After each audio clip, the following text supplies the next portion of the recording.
Mercury, info aktual lagu hits. Sahabat Mercury, situasi memang belum sepenuhnya membaik, tetapi setiap Selasa pagi saya bersama MSI Consulting ini berusaha untuk menjadi pihak yang tetap mensugesti diri dengan segala keyakinan bahwa kita kuat untuk menjalani semuanya. Makanya kemudian talk show Sumber Daya Manusia dan Solusi Bisnis ini tetap akan hadir untuk Anda. Saya seperti biasa sudah bersama CEO-nya Magnet Solusi Integra MSI Consulting, ada Ibu Novianing Tiastuti, yang juga nanti akan memperkenalkan kepada Anda seorang praktisi yang hari ini kita akan ajak bicara tentang perekonomian yang sudah mulai banyak diperbincangkan. Bahkan kemarin pemerintah sudah juga mulai membahas tentang rancangan undang-undang terkait dengan relaksasi ekonomi dan lain sebagainya. Bu Novi, apa kabar? Alhamdulillah baik, sehat Sehat Mas ya? Adi. Optimis kita bisa menjalani ya. Oke. Baik. Terima kasih, senang punya teman yang sama-sama optimis. Dan narasumber kita satunya lagi juga, tadi ketika saya bicara off air, optimis juga kok untuk bisa melalui ini dengan tetap semangat, apalagi karena memang perusahaannya produksi begitu ya. Betul. Siapa tamu kita hari ini? Beliau adalah Pak Bambang Daruntrio. Beliau menjabat sebagai HR Manager PT Indofood Sukses Makmur, Bogasari Formil Surabaya. Gitu. Jadi nanti itu yang tepung-tepung itu ya, untuk bahan baku makanan. Ya, oke. Kita perkenalkan sebagai HR manajernya Bogasari gitu Bogasari, aja ya. Okay. Bogasari Surabaya. Pak Bambang, apa kabar? Alhamdulillah sehat, Mas Adi. Sehat ya. Mungkin bisa lebih dekat dengan mikrofon. Senang sekali, tetap semangat. Memang kalau di Bogasari belum, dan sepertinya kok agak berat kalau work from home tadi ya, disampaikan ya. Iya, karena kita sebagai produsen makanan yang pasti akan dibutuhkan sepanjang hidup kita. Insya Allah tidak akan work from home. Tidak akan work from home. Tapi SOP dijalankan kan ya? Kami sudah punya social distancing. Seperti apa Pak Mas Bambang, kalau mungkin bisa supaya sahabat-sahabat kita tahu bahwa Bogasari tidak memutuskan tidak work from home, tetapi juga bukan berarti tidak memenuhi aturan pemerintah untuk social distancing, physical distancing dan lain sebagainya begitu. Ya, pertama mungkin kami pada saat kalian masuk itu sudah melakukan semacam proses pembatasan orang sehingga tidak terjadi antrian yang cukup panjang. Kemudian juga pada saat mereka bersatu dalam satu kelompok kerja itu juga ada semacam pembatasan area itu atau lokasi. Dan juga saat makan pun demikian. Saat makan juga begitu ya. Juga ada pembatasan jarak antar karyawan supaya mereka tidak berkumpul. Iya, misalnya. Ini memang menjadi budaya baru gitu ya. Ketika kita sebagai apalagi orang Jawa, mangan pokoknya ngumpul gitu ya. Sekarang ojo sampai ngumpul-ngumpul loh. Mangan juga usah ngumpul gitu ya. Udah obrak bisa. Itu diobrak-obrak loh sama Mas Bambang loh ya. Sambil chatting gitu ngobrol gitu kan mesti. Ngobrol iya. Tapi terpaksa sekarang agak jauhan. Makanya kan wali kota kita Bu Risma bilang jangan gampang tersinggung. Ini ada budaya baru ya. Oke, tapi kita akan bicara soal sisi bisnisnya. Saya ke Bu Novi dulu yang mungkin juga berinteraksi dengan banyak perusahaan yang sekarang ini karena beliau konsultan pasti disambati banyak hal gitu ya. Bu Novi, dampak COVID-19 bagi dunia usaha seperti apa? Sudah mulai kerasa sambat-sambatnya? Sudah mulai terasa. Tetapi tadi ada beberapa industri yang mereka juga nggak bisa work from home. Misalnya kemarin saya dari Mojokerto, salah satu holding rumah sakitnya anak BUMN itu juga kantornya masih utuh semua yang di kantor pusatnya ya. Apalagi yang di rumah sakit pasti nggak mungkin seperti itu gitu kan. Jadi dan sekarang mereka menjadi garda depan untuk ini masyarakat yang resah, badannya sumer dikit udah merasa datang ke sana. Iya betul. Seperti itu. Terus kemudian kalau yang saya amati klien-klien saya sudah mulai membagi masuk kerja gitu ya. Jadi ada yang 2 hari masuk, 2 hari libur seperti itu. Direksi dan satu level di bawah direksi harus tetap ngantor, sementara yang di bawahnya itu bisa bergantian. Diatur oleh kepala bagiannya atau setingkat manajer bagaimana pembagian tugasnya, dimonitor penyelesaian pekerjaannya seperti itu. Terus mereka mulai menggunakan aplikasi untuk mendetek absen dan keberadaan karyawan seperti itu.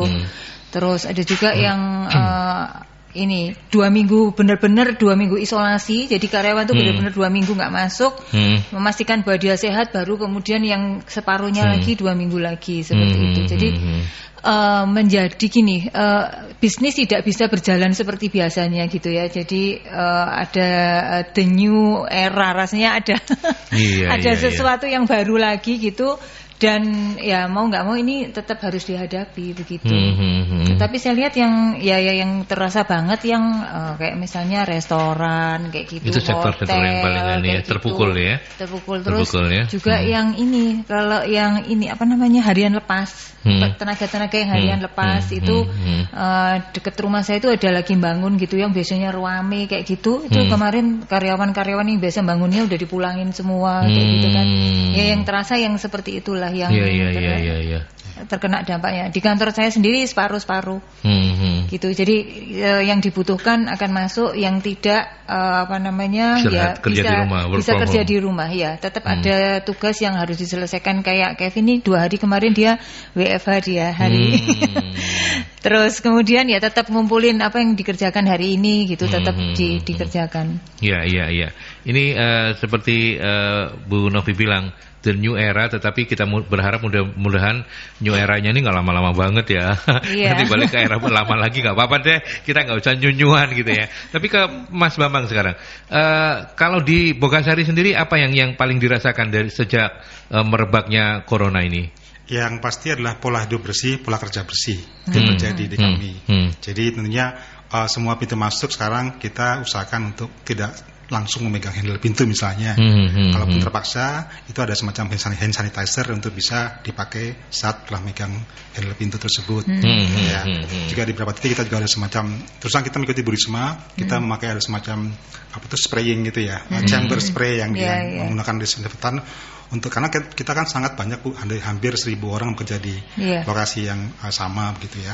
Dan itu berasal dari berbagai kota. Kami ada beberapa yang dari Sidoarjo, kemudian dari Mojokerto juga ada. Lamongan itu dikhawatirkan mereka tentunya selama perjalanan siapa tahu kemudian terpapar dengan itu. Ya kita pastikan mereka cukup bersih lah seperti itu. Juga tadi masalah makan, demikian saat makan harus cuci tangan dengan sabun dan sebagainya. Jadi pola itu membuat, menurut saya juga ada positifnya sebenarnya, lebih bersih dan lebih aware terhadap kesehatan. Itu sih.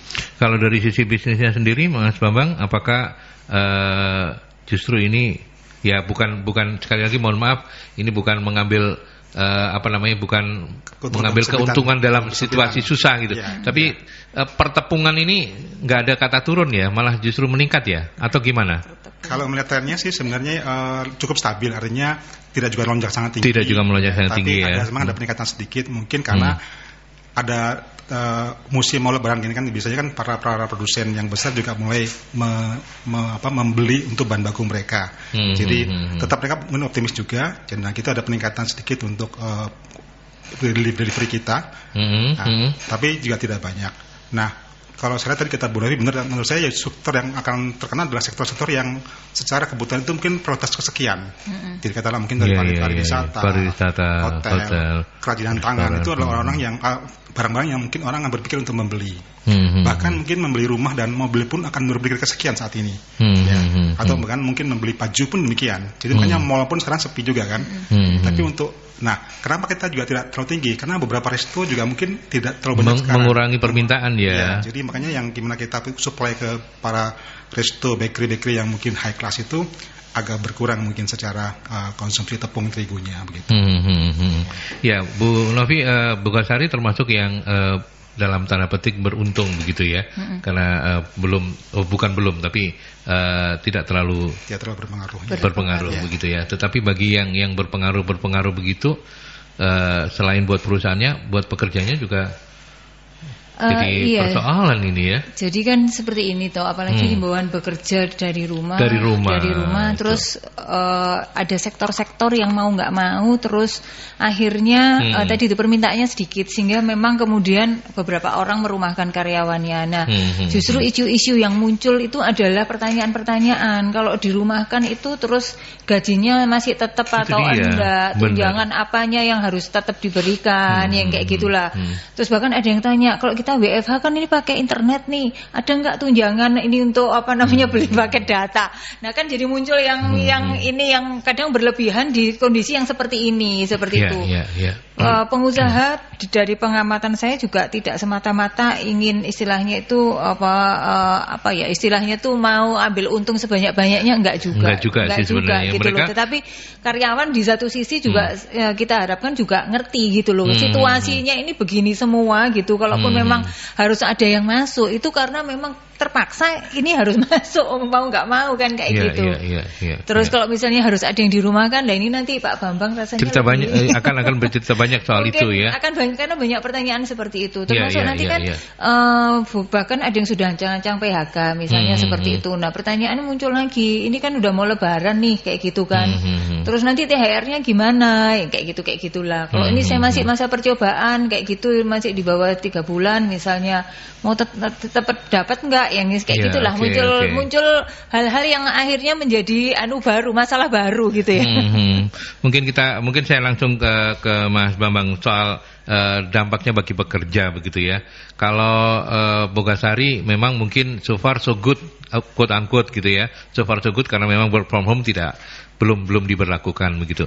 Tapi kan Mas Bambang juga di divisi HRD berinteraksi dengan banyak teman-teman usaha yang lain yang mungkin juga banyak mengeluh ke Anda. Nah, bagaimana kemudian dalam diskusi itu Mas Bambang? Seperti yang Bu Novi bilang, banyak muncul kalau work from home itu dibayar enggak, kalau dibayar ya nanti perusahaannya gimana? Bisa cerita enggak? Ya. Mungkin kita harus melihat dari berbagai macam perspektif dan juga jenis usaha yang ada di kota Indonesia ini. Jadi kan ada katakanlah sektor yang UKM atau segmen UKM, ada segmen menengah dan juga segmen yang adalah atas ataupun yang cukup established begitu. Usaha yang besar yang gitu besar, ya. Yang secara regulasi juga mereka mungkin comply. Sekalipun terjadi badai, saya ngomong badai seperti ini, mereka mungkin tetap akan mempertahankan hubungan dengan pekerjanya dengan baik.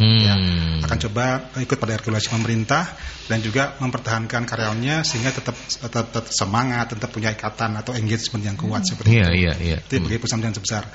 Menurut saya yang justru yang teman-teman yang menengah dan yang bawah ini yang menjadi masalah. Sekarang ya. Mereka biasanya mungkin tidak sepenuhnya memenuhi regulasi pemerintah. Ya, nah, dan biasanya hubungannya lebih pada hubungan katakanlah hubungan agreement yang sifatnya mungkin bukan tertulis ya seperti itu. Nah ini yang harus mungkin menjadi perhatian kita bersama, termasuk mungkin menurut saya ini pemerintah juga enggan tanda kutip untuk membuat lockdown karena sangat berpengaruh besar pada kondisi seperti ini. Ya. Nah saran saya memang ada sebuah keterbukaan dari perusahaan tersebut kepada karyawannya tentang misalnya penurunan jumlah omset. Jumlah katakanlah hasil sehingga revenue berkurang sehingga berapa kemampuan mereka untuk bisa memberikan suatu gaji. Nah jadi ini sebenarnya juga sama bagi perusahaan yang besar. Kalaupun ada penurunan omset ataupun revenue itu juga ada semacam komunikasi antara mereka. Syukur-syukur ada semacam serikat pekerja di sana sehingga bisa dibicarakan secara lebih intens dan kemudian juga karena gini, meskipun undang-undang itu cukup tegas mengatakan bahwa no work no pay, ya kan, artinya kalau tidak ada hasil atau bekerja itu bisa saja kemudian tidak dibayar. Oh, jadi sebenarnya kita pelan-pelan ngomongin. Ya. Artinya secara regulasi kalau work from home itu masuk kategori kerja atau enggak? Bisa bekerja, sepanjang si perusahaan sudah menerapkan target-target yang harus diberikan oleh pekerja yang ada di rumah itu kepada perusahaan. Berarti targetnya harus terukur juga ya, Manovi ya? Iya kan, harus ada target-target begitu ya. Jadi beda antara tanda kutip dirumahkan dengan work from home. Work from home, oke. Ada beda terminologi mestinya. Iya. Jadi artinya gaji tetap dong ya? Iya, bisa saja. Mungkin kalau misalnya ada sebuah parameter yang bisa diatur sehingga kalau hasilnya berkurang maka hajinya saja seperti itu. Iya. Meskipun bagi kalian juga mungkin menjadi suatu hal yang berkurang. Dia misalnya nggak dapat makan siang di rumah, di kantor gitu ya. Uang transport. Ketika jadi ada mungkin kekurangan atau belum tentu dibayar pulsanya. Nah itu harus ada sepakati juga seperti itu. Tapi saya kira kalau perusahaan yang besar itu pasti sudah memikirkan seperti itu sehingga saya bilang tadi tetap ada suatu engagement antara dia dengan karyawan karena ada aset perusahaan dan mereka sudah mengetahui banget seperti apa bisnis kita. Mereka sudah tahu banget bagaimana kontribusi pada perusahaan-perusahaan kita. Nah itu tentunya suatu yang tidak bisa dilepas oleh perusahaan begitu saja. Jadi saya ulang lagi, mungkin ada yang katakanlah tadi Bu Novi katakan ada yang berniat untuk mem-PHK karena mungkin secara keuangan sudah nggak mungkin lagi. Itu bisa saja. Nah, dengan catatan harus ikut regulasi pemerintah juga, entah pesangonnya dan sebagainya. Ada yang merumahkan, kan? Ini mungkin terangkutip lebih untuk diparkir dulu lah ya. Sepi order ya. Sepi order gitu ya. Tapi kalau sifatnya adalah mungkin yang tadi harian atau borongan ya Bu ya. Misalnya mungkin pabrik rokok atau mungkin pabrik yang buru lentingnya itu karena nggak ada yang dilenting ya wes di rumah saja. Di rumah saja. Nanti kalau itu ada order yang nekat dipanggil lagi. Itu lebih jelas ya Mas Bambang ya. Kalau kayak seperti itu lebih jelas gitu ya. Artinya tidak terlalu repot untuk ini. Gitu. Karena ada parameter yang diukur di situ. Ada hasil yang bisa dijadikan sebagai acuan. Yang ketiga adalah work from home tadi. Tinggal perusahaan bisa mendapatkan sesuatu nggak dari teman-teman yang ada di rumah ini. Pasti biasanya ada sesuatu yang hasilnya mental ya. Artinya pemikiran, konsep atau report itu bisa dikirimkan by email dan sebagainya. Tapi kalau berupa produk mungkin agak susah, berupa barang maksud saya itu agak susah. Oke. Baik, nanti kita kasih PR Mas Bambang untuk menjelaskan gimana kalau misalnya perusahaannya kayak Bogasari produksi, tapi skalanya belum sebesar Bogasari begitu ya. Nah, nanti harus bisa menjawab. Kalau enggak pulang aja gitu ya.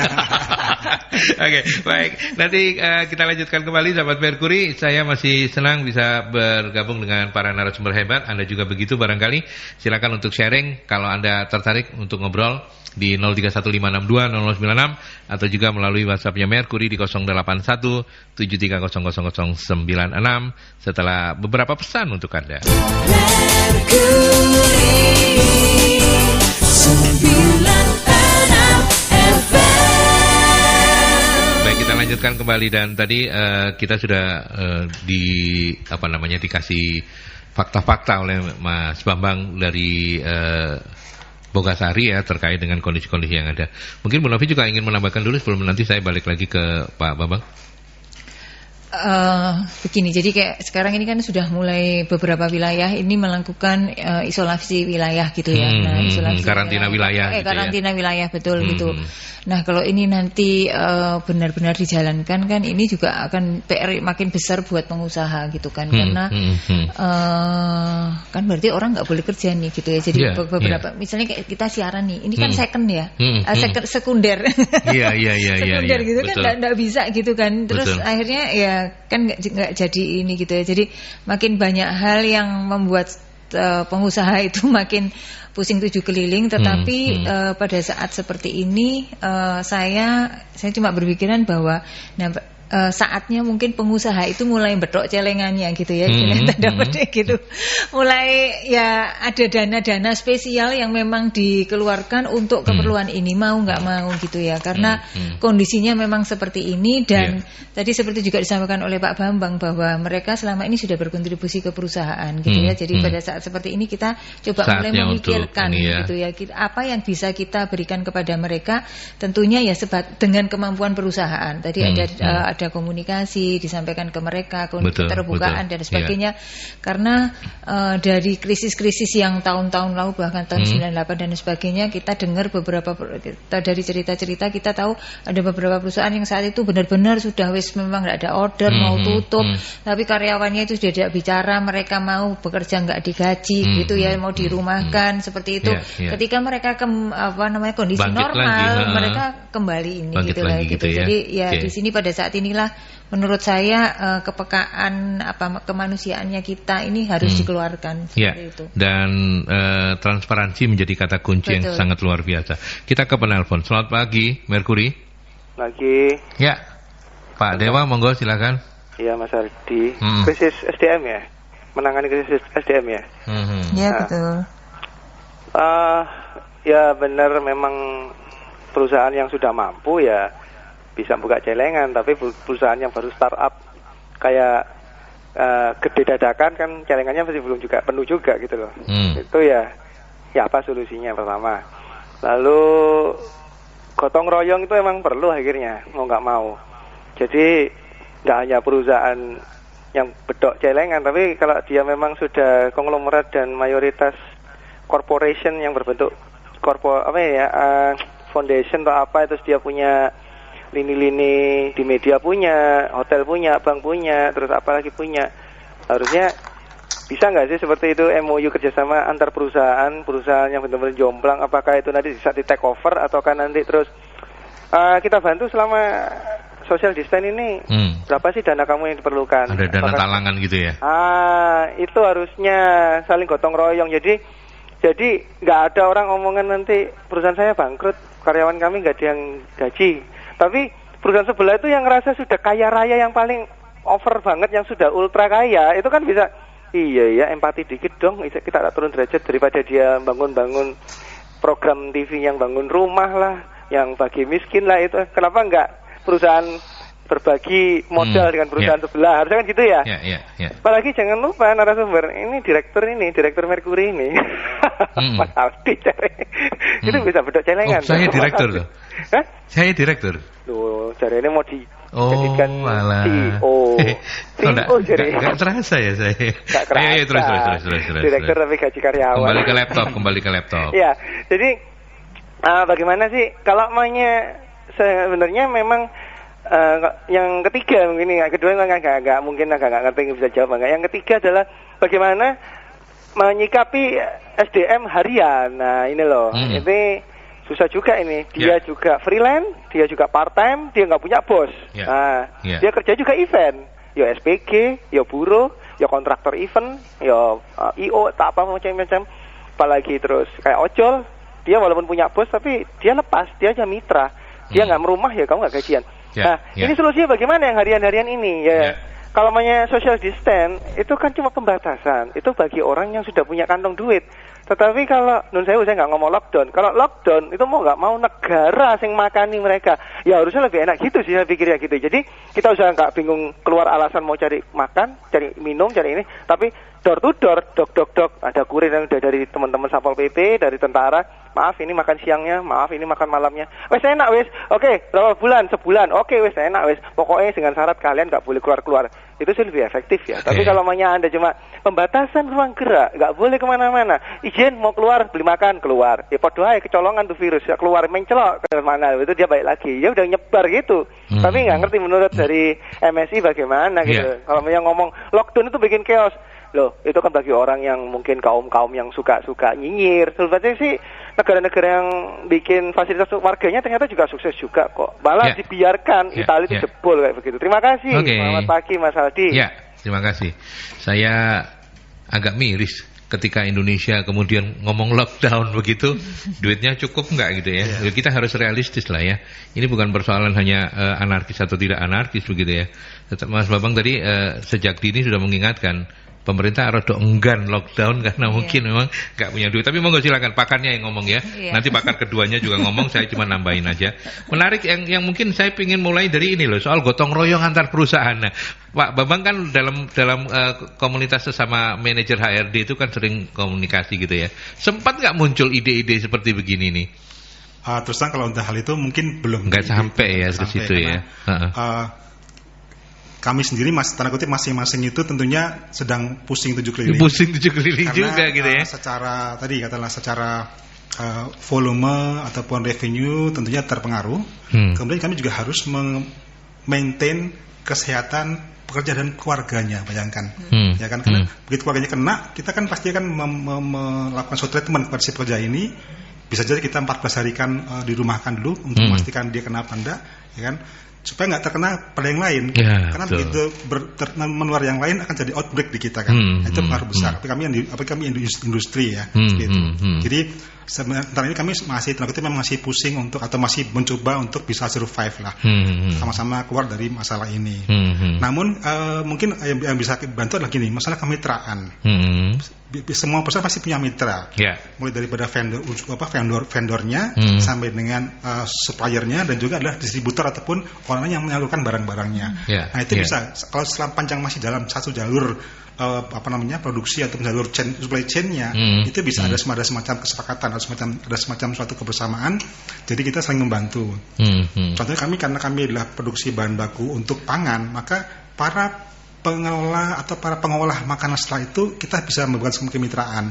Kami memantau apakah mungkin katakanlah industri roti yang di sana itu apa yang terjadi dengan mereka. Kita bisa bantu berikan suatu bantuan apalah, bisa secara manajerial, secara metode penjualan, atau mungkin katalah semacam peringanan untuk TOP-nya misalnya begitu, ya kan? Atau mungkin misalnya ada industri ataupun pengrajin cakwe, pengrajin martabak atau apa, itu kita bisa lakukan semacam bantuan kebersamaan dalam model-model kemitraan seperti ini. Ya. Itu sebenarnya cukup menjawab juga, karena tadi pertanyaannya salah satunya soal UKM gitu ya. Mungkin yang freelance itu, yang UKM bisa diselesaikan dengan cara-cara itu oleh Bogasari begitu ya. Khususnya yang terkait dengan kami pastinya ya, tadi supply chain-nya bersama kami. Saya kira begitu kalau yang untuk kebersamaan ya. Seperti itu. Ada yang lain yang mau ditanggapi juga dari Mas Dewa? Ya mungkin sama seperti tadi mengenai startup ya juga ya. Jadi prinsipnya adalah tentunya kebersamaan dan transparansi. Bagi startup biasanya kan hanya masih belum besar, secara jumlah masih kecil, dan biasanya punya idealisme yang sama saya kira. Anak-anak muda yang punya suatu semangat yang sama, menurut saya mungkin lebih mudah untuk kemudian sama-sama mencari jalan keluar, ya kan? Tidak kemudian serta-merta karena masih belum besar, pundi-pundi tadi belum besar, akhirnya mungkin yang teman-temannya itu atau para karyawan itu di lay off lah gitu. Jadi bisa saja kemudian menurunkan porsi pendapatan masing-masing misalnya gitu ya. Jadi udah gaji saya nggak usah penuh lah misalnya gitu, entah separuh lagi untuk membiayai operasional perusahaan misalnya begitu. Toh mereka punya harapan yang sama, punya cita-cita yang sama. Menurut saya sih begitu untuk startup itu. Gitu. Ya. Oke, sekarang ke Bu Novi. Apa jawabannya untuk ini? Jawaban saya sudah dijawab Pak Bang. Tetapi menarik, apa namanya? Saya tetap ingin kita berdiskusi tentang bagi sebagian orang mungkin akan mengatakan mampu nggak mampu loh, pemerintah harus mampu. Apa adanya, apa gunanya ada pemerintahan kalau itu bukan untuk rakyatnya begitu ya. Tapi sebenarnya ada resiko-resiko apa ya kira-kira ya ketika kemudian pemerintah atau negara ini mati-matian sudahlah lockdown semuanya kekayaan untuk bayari rakyatnya, bangkrut bareng gitu. Ada resiko apa ya Bu Novi ya? Atau Mas Bambang, ada resiko apa sebenarnya? Chaos lah ya. Ya chaos bisa saja. Karena gini, meskipun lockdown orang itu udah ada di rumah, mereka butuh apa sih saat di rumah itu? Iya, bukan nggak mungkin hanya uang saja kan itu. Iya, nggak mungkin hanya sekedar makanan begitu ya. Kalau radio mati, TV mati, terus toletok di rumah ya lama-lama kan. Ya stres juga gitu ya. Internet mati misalnya gitu kan juga bisa aja mereka. Internet mati. Iya kan. Jadi mereka bingung gitu loh. Jadi ini yang harus juga di-prepare oleh pemerintah kalaupun seandainya mau lockdown ya. Beberapa hal yang pasti disiapkan sehingga saat lockdown ya semua itu bisa paling tidak terpenuhi secara layak lah gitu ya. Ya, dan dalam situasi seperti ini ya lagi-lagi ya Bu Novi, tadi yang terakhir sempat kita diskusikan adalah soal transparansi ya. Betul. Supaya memunculkan engagement gitu ya. Betul, dan yang saya lihat juga begini, apa istilahnya, para pimpinan utama gitu ya, jadi CEO atau direktur utama itu pada saat ini kesempatan Anda untuk muncul dan merangkul hati karyawan seperti itu. Ketika mungkin secara finansial kita nanti ini tidak cukup mampu gitu untuk bisa memberikan perhatian atau apalah sesuatu yang seperti diharapkan oleh mereka. Perhatian kita ini nih yang kita harapkan itu bisa menurunkan kadar ekspektasi yang terlalu tinggi terhadap perusahaan gitu, bahwa kita semua menghadapinya bukan hanya di Surabaya, di Jawa Timur, di Indonesia, tapi seluruh dunia. Hampir seluruh dunia, gitu betul. Ya, seperti itu. Dan kalau saya yang lebih ini lagi adalah mungkin kita jangan terlalu terpaku untuk mendapatkan kabar seberapa bahwa ini sudah bertambah korbannya, penyebarannya sampai di mana seperti itu, karena itu benar-benar malah bikin kita stres. Kemarin saya ketemu dengan yang teman-teman rumah sakit. Kan gini, saya benar-benar gini, ketika kita yang nggak bekerja di sektor yang langsung berhubungan dengan penyakitnya saja itu sudah geger nggak karuan gitu ya, horor rasanya. Tetapi ketika menghadapi teman-teman yang di rumah sakit ini kan mereka benar-benar ya sudah, ini pilihan hidup mati, sumpah profesinya mereka seperti itu kan. Jadi pada saat itulah kemudian kita ini lebih penting untuk menjaga kesehatan kita sendiri, karena yaitu tadi satu, kesehatan dengan asupan makanan, makan apapun lah yang membuat kita ini saat ini sehat, karena ketika kita sehat maka ketika virus itu masuk itu tidak akan tidak akan mengganggu kita. Kita nggak akan kena dampaknya yang sampai kemudian harus diisolasi dan sebagainya. Terus yang kedua adalah tadi itu menjaga kita dari hal-hal yang membuat kita makin stres kayak gitu. Iya betul. Kan ada tuh yang kemudian karena di rumah ngikutin DAG yang setengah mati kayak gitu, nanti nyetel TV yang disetel yang seperti itu, mencari YouTube yang dicari berita tentang COVID, berita di mana meninggal yang nggak ada yang nggak ada yang menghadiri pemakamannya, yang seperti inilah. Iya. Akhirnya stres sendiri begitu ya. Stres sendiri, akhirnya ketakutan kita itu benar-benar benar-benar terjadi gitu kan. Betul. Seperti, dan itu yang menggerogoti fisik kita. Betul, karena secara medis memang panik saja itu bisa menurunkan imunitas. Betul. Ya kan, itu yang harus kita sadari. Kita ke penelpon dulu ya. Selamat pagi Merkuri. Selamat pagi Mas Aldi. Ya, selamat pagi Mas Andi ini. Apa kabar? Baik, sehat ya Mas ya? Ya kena corona sih. Gitu ya? Dampaknya saja. Ya, kena dampaknya maksudnya? Ya, musisi juga kena corona. Ya, kondisi orang dana. Kondisi orang dana itu corona ya. Sama ya penyiar juga sama Mas. Bangga. Ini Mas Aldi, saya mungkin mengusulkan mungkin dari sisi lain ya. Kalau medis sudah pasti kita harus mentaati ya. Instruksi dari pemerintah itu pastilah. Kesehatan dengan seluruh ornamennya, entah cuci tangan dan sebagainya. Cuman kalau sedikit saya boleh jawil pemerintah atau kita semuanya. Kita ini kan Indonesia ini bukan negara agama, tetapi negara yang beragama. Ya kan? Indonesia pernah mengalami polemik yang sangat berat. Kalau kita mundur ke belakang, gimana sih dulu zamannya Surabaya menghadapi sesuatu yang tidak mungkin menjadi mungkin. Mengusir Belanda dengan bambu runcing, tidak mungkin toh. Itu kan semuanya kekuatan doa.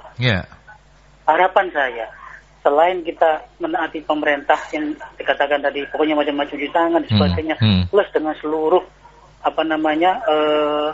bantuan pemerintah dan sebagainya, saya berharapkan kepada pemerintah, coba ingat dulu zamannya Soeharto. Itu untuk memperingati setiap hari 10 November saja, jam 8 pagi, seluruh media, waktu itu radio ya, itu off 15 menit hanya untuk berdoa. Ya kan? Harapan saya, coba deh, tentukan harinya, jam berapa, off-kan semua media elektronik, entah televisi, entah radio, hanya untuk berdoa. Secara nasional ya? Secara nasional. Artinya apa? Mumpung momentum ini semua kan bekerja di rumah, tidak harus mengumpulkan massa. Mumpung di rumah, artinya semua kita gerakkan lintas agama.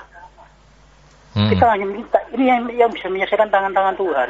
Ya kan? Nggak bisa, manusianya berupaya dari segi ini, karena dampaknya luar biasa loh.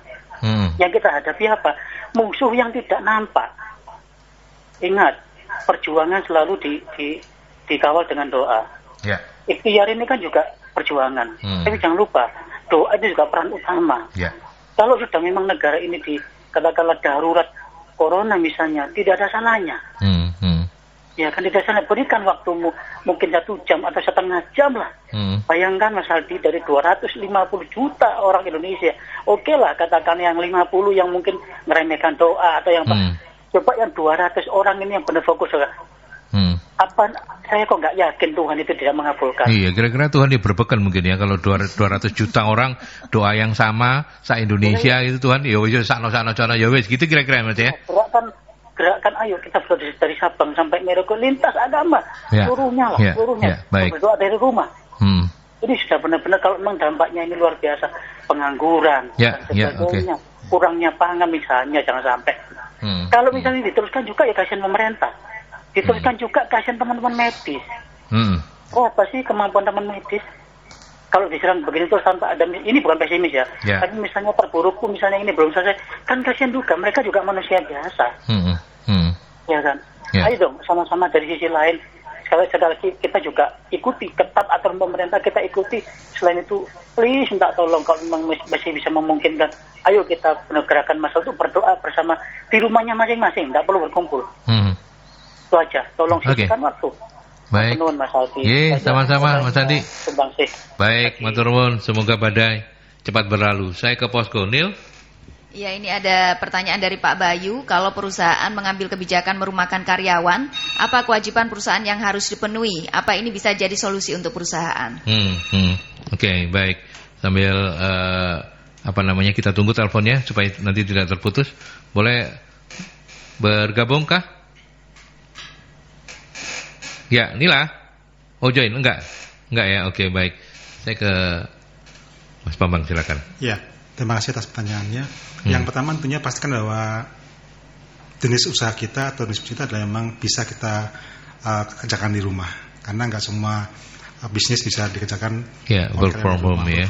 Artinya ada satu hasil yang memang bisa kita dapatkan dari teman-teman yang bekerja dari rumah. Itu dulu. Nah, dari situ kita kemudian melihat apakah hasil tersebut itu bisa kita secara ukur kinerjanya, dan kemudian kita sepadankan dengan yang selama ini mereka lakukan, seperti itu. Karena kan selama ini kita kan menggaji para karyawan itu sesuai dengan hasilnya pada saat mereka di kantor, ada hasilnya. Nah, kalau bisa disepadankan dan itu dianggap setara, bisa saja tetap ada sebuah gaji yang sama atau similar dengan yang sebelumnya.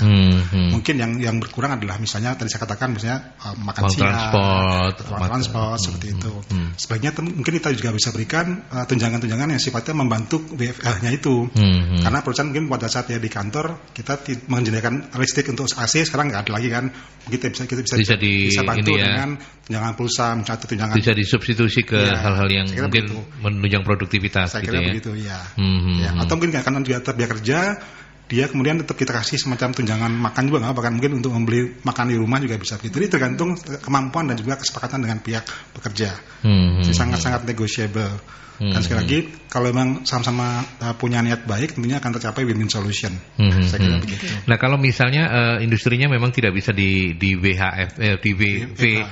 WFH kan gitu ya. Yang sepi order gitu. Yang sepi order. Ya. Terpaksa harus merumahkan? Terpaksa merumahkan kalau menurut saya itu. Itu dan aturannya aturan merumahkan ya? Iya. Pak Bambang ya, Mas Bambang ya. Kalau saya sih ya itu no work no pay, terpaksa seperti itu. No work no pay. Kecuali gitu ya. Tadi Bu Anovi bilang ada pundi-pundi daripada pengusahanya yang bisa saja kemudian menutupi kebutuhan dasar dari pekerjanya, monggo-monggo saja. Iya. Tapi kalau secara aturan dasarnya setahu saya adalah itu no work no pay. Ya, artinya secara regulasi memang ya no work no pay gitu ya. Okay. Sepanjang mungkin masih ada suatu ikatan, kalau misalnya nanti kembali ordernya ramai kembali, itu tidak perlu lagi ada prioritas lagi, tentunya suatu langsung menjadi prioritas. Saya kira gitu.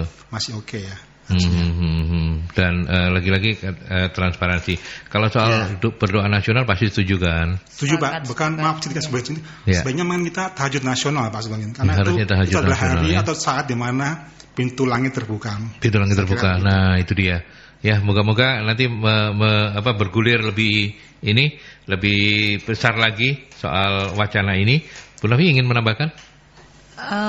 Kalau saran tambahan dari saya lebih ke komunikasi ya, kembali ke komunikasi dan transparansi, karena ini kan tadi mungkin kita belum bahas yang kaitannya dengan kita mau lebaran nih. Gitu ya, mau lebaran kayak gitu. Nah, untuk karyawan-karyawan yang tadi itu misalnya sudah dirumahkan gitu kan.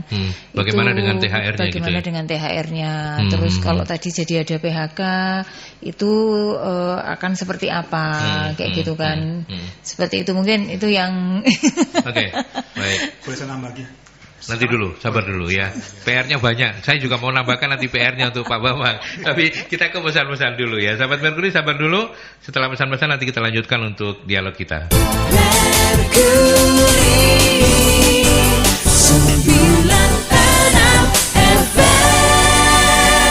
Oke, sebelum nanti Mas Bambang akan menyampaikan tambahan informasinya, saya ke posko dulu, Nil. Ya, ini ada pertanyaan dari Mbak Mega. Kalau perusahaan terkena dampak ekonomi atau merugi karena wabah corona, bolehkah perusahaan memotong gaji karyawan karena perusahaan terdampak virus corona? Oke, baik. Terima kasih untuk ini dari Mbak siapa? Mega ya. Oh, belum masuk di sini ya? Belum ya? Belum ya. Oke, baik. Saya tutup dulu. Oke. Mas Bambang mau menambahkan soal yang tadi diskusi terkait dengan rumah-merumahkan tadi itu ya. Sebelum jam itu saya mungkin akan berikan suatu gambaran mengenai situasi bisnis dulu yang meskipun tadi sudah kita bahas. Okay. Jadi sekarang kan ini kan terkena seluruh dunia. Jadi perusahaan-perusahaan yang mengimpor bahan baku kemudian katakanlah machinery, spare part itu benar sulit, Pak. Sulit ya. Bilang hampir tidak ada. Dan yang eksportir pun juga demikian. Katakanlah dolar memang naik 16.000 lumayan lah gitu ya, kita bisa cuan. Tapi yang terima penjualan nggak ada gitu kan? Nggak terima nggak ada. Yang di sana yang bongkar di pelabuhannya nggak ada yang bongkar. Jadi memang konsultasi sulit sekali. Nah, katakanlah misalnya perusahaan tersebut terkena dampak berarti kan seperti itu. Tentunya ada plan A sampai seterusnya. Tidak kemudian ujuk-ujuk misalnya PHK gitu ya. Jadi bisa jadi tadi kata Bu Novi ada menerapkan seminggu masuk, seminggu enggak. Ya. Tapi artinya supaya tetap berkontribusi. Kemudian mengenai gajinya bisa mungkin 50-50 atau bagaimana. Ada lagi mungkin plannya adalah teman-teman yang secara ikatannya adalah bukan pekerja tetap. Misalnya pekerja yang alih daya, itu didahulukan untuk sementara mungkin dirumahkan. Karena mereka kan secara ikat kan bukan dengan perusahaan tersebut, tapi dengan perusahaan alih dayanya. Seperti itu. Nah, kalau kemudian akhirnya benar-benar secara kemampuan ataupun kinerjanya perusahaan tersebut ya tidak lagi bisa memberikan suatu hasil, ya apa boleh buat. Apa boleh buat. Oke, begitu. Tentunya ya terpaksa kita merumahkan. Yang dimana juga nggak semua pemilik pasti mau seperti itu. Iya. Ini ada pertanyaan dari Bu Mega atau Mbak Mega, kalau perusahaan terkena dampak ekonomi atau merugi karena corona ini, bolehkah perusahaan memotong gaji karyawan karena perusahaan terdampak secara bisnis oleh virus corona ini? Ya itu tadi kuncinya adalah komunikasi Bu ya dan transparansi. Gitu ya. Iya. Kalau memang karyawan bisa melihat, oh ya ternyata kalau ordernya semakin berkurang, kemudian mungkin sekarang memang konsumen merubah pola konsumsinya, tidak lagi memakai kita. Ya kan? Yang gampang mereka adalah hotel itu kan kelihatan ya, okupansinya berapa, bisa melihat berapa tingkat okupansinya. Atau mungkin katakanlah transportasi, bis dan sebagainya, kan sekarang sudah jarang orang menggunakan bis yang umum itu. Jadi ya bisa melihat lah berapa sih pendapatan perusahaan saat ini, tentunya bisa dikomunikasikan kepada karyawan tersebut. Ya, intinya secara regulasi no work no pay. Tetapi dalam tataran implementasinya tetap harus ada kesepakatan, Pak. Ada suatu gitu ya. Jadi nggak kenceng-kencengan masing-masing begitu ya. Bu Novi mau menambahkan? Enggak. Ya, oke. Baik. Jadi ya memang seperti itu ya. Tetapi Pak Bambang kemudian dalam situasi seperti ini begitu ya. Tadi sebenarnya Bu Novi juga sudah menyampaikan bahwa yang paling bagus adalah inilah saatnya para CEO atau para direktur itu turun gunung gitu ya, untuk mendekatkan diri kepada dan apakah itu memang menjadi cara terbaik untuk menjalin, atau di divisi HRD sendiri kiat-kiat apa begitu di kondisi seperti sekarang ini agar engagement karyawan tetap bagus, perusahaan juga tetap tersemangati. Gimana Pak Bambang? Ya, memang saat ini adalah saat yang dibutuhkan oleh perusahaan, bahwa setelah praktisi SDM ini bertindak sebagai pertama change agent gitu ya. Bagaimana untuk mereka bisa memberikan suatu gambaran pada seluruh karyawan situasi sedang berubah. Kita harus antisipasi secepat mungkin, adaptif secepat mungkin dalam semua hal, dari pola hidup dia, pola kerja dia, dan juga mungkin pola ataupun pendapatan dia bisa saja berubah. Tanda kutip berkurang. Dia harus punya plan B atau plan A terhadap kondisi di rumahnya dia, ya kan. Dia juga harus melakukan pola kerja yang bersih dan sebagainya. Kemudian juga HR juga bisa menjadi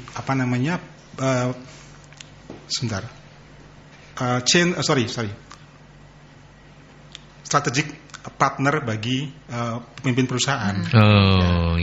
Sekarang adalah memberikan suatu gambaran pada perusahaan bahwa perkembangan ini akan berapa lama misalnya berlangsung dan berdampak kepada bisnis seperti apa. Ya kan? Kalau katakanlah karyawannya ini bisa kita maintain, bentuknya seperti apa. Kalau mereka ada semacam pengurangan atau ada skenario untuk membuat pembatasan kerja seperti apa. Ya. Jadi peran HRD atau SDM saat ini memang sangat penting untuk sebagai change agent dan sebagai strategic partner. Dan itu yang harus day by day dilakukan, tidak mungkin hanya sekali ya. Bahkan kita HP saya ini 24 jam Pak, karena kami juga tidak sih. Jadi anytime happen di pabrik itu harus selalu saya pantau. Harus selalu dipantau ya. Itu makanya kenapa Anda dibayar mahal gitu ya. Loh, kita ini ada kantor pajak nggak dengerin kok. Nggak apa-apa, boleh. Mau Mas Bambang mengaku berapa gajinya, berapa gitu. Ya. Bu Novi ingin menambahkan dari sisi mungkin bekal juga lah untuk sahabat-sahabat Merkuri yang kebetulan juga ada di divisi yang sama di HR gitu.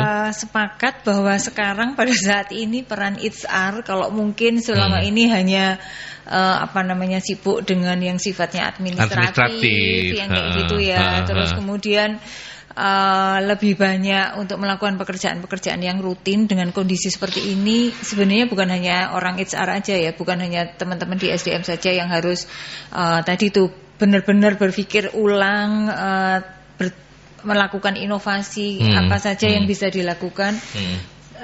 Jadi bukan hanya orang SDM saja, tetapi semua bagian menurut saya juga harus melakukan seperti itu. Gitu. Jadi ternyata kalau seperti ini ada beberapa hikmah yang bisa didapatkan. Misalnya, ternyata cara kerja yang selama ini bisa dilakukan. Misalnya yang paling gampang nih meeting gitu ya, gitu.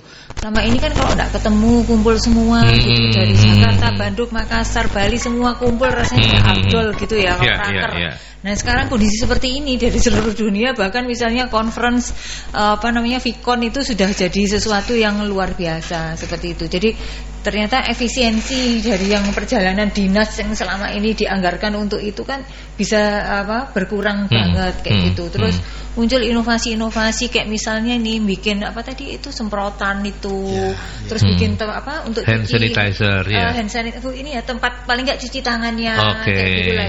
Jadi muncul inovasi bagaimana sih caranya melakukan sesuatu yang kita tuh nggak pernah mikir gitu kan.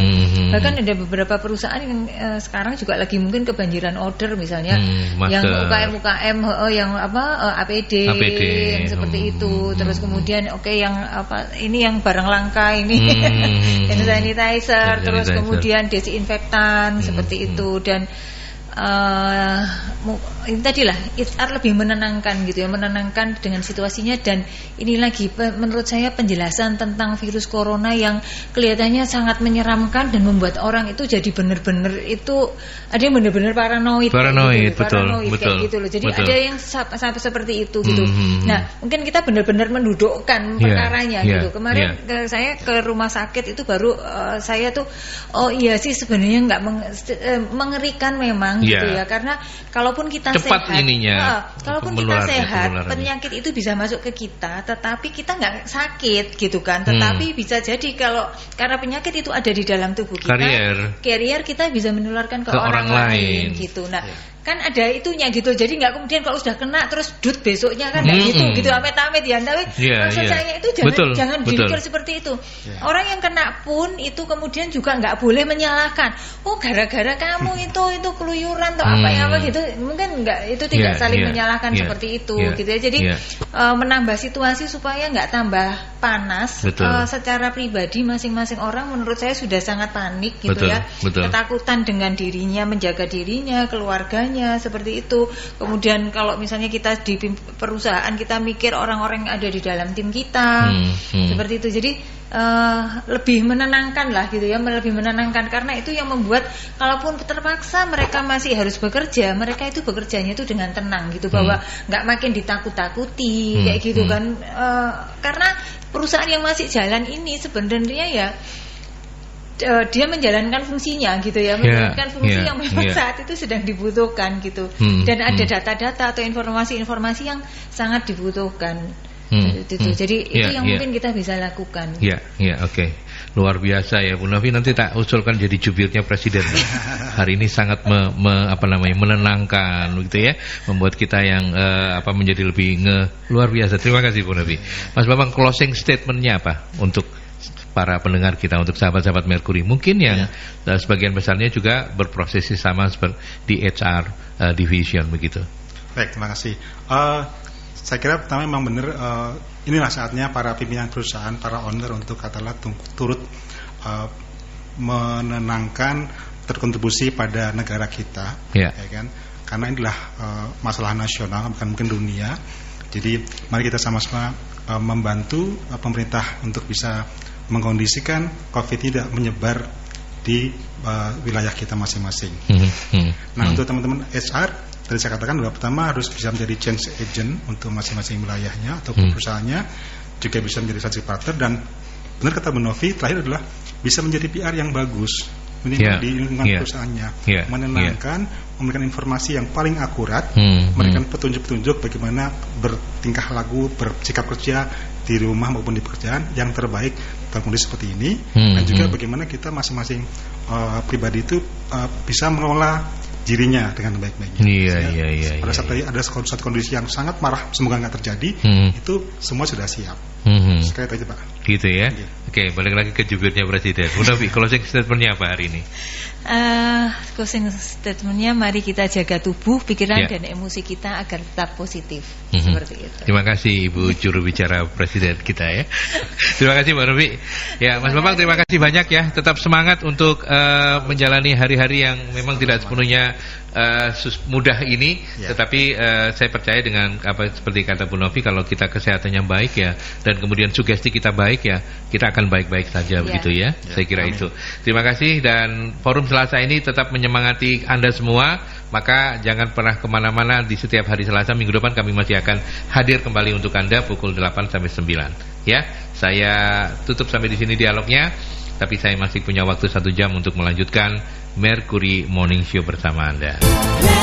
Mercury.